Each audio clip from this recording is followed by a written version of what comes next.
But one of the 12, Thomas, called Twin, was not with them when Jesus came.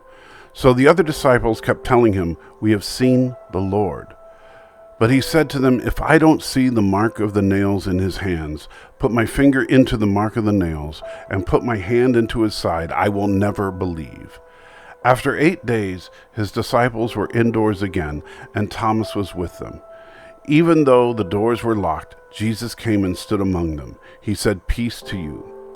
Then he said to Thomas, "Put your finger here and observe my hands. Reach out your hand and put it into my side. Don't be an unbeliever, but a believer." Thomas responded to him, "My Lord and my God." Jesus said, "Because you have seen me, you have believed. Those who believe without seeing are blessed."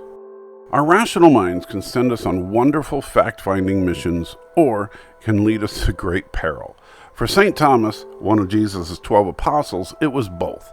After Jesus defeated death and brought forth a new creation, the other disciples saw Jesus and were filled with joy. Since Thomas wasn't there for this incredible encounter, he said he didn't believe them. In fact, he wouldn't believe it unless he saw it with his own eyes. Yet, when Jesus showed up again, old doubting Thomas would have to eat crow. Jesus was alive, and he confronted Thomas's doubt. When I was young, if someone made a bold claim, my natural reaction was to respond, "Prove it." In high school, I had a coworker we'll call Alex, who was skeptical about another coworker we'll call Justin, who had one missing arm. Justin was adamant his dad could do 100 push-ups in 1 minute. Alex didn't believe him and wanted me to call it into question. After much pestering, I relented and questioned Justin, and it didn't go well. It turns out Justin's dad had no arms. Not only was Justin offended, but he was convinced Alex would never have told me to ask that. I wanted to crawl into a hole and die.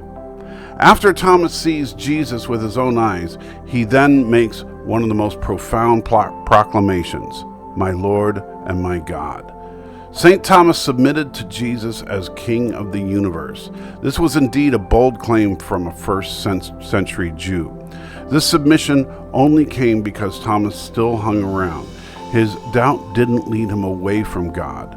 It kept him there long enough to see the truth revealed. As we wrestle with our doubts and fears, are we allowing it to drive us further away from God or closer to the truth of Jesus? Are you remaining around long enough to see your doubts turned into great joy? Oh, and just so you know, my coworker busted out laughing after I sheepishly walked away. It turned out to be a prank, one I will never forget.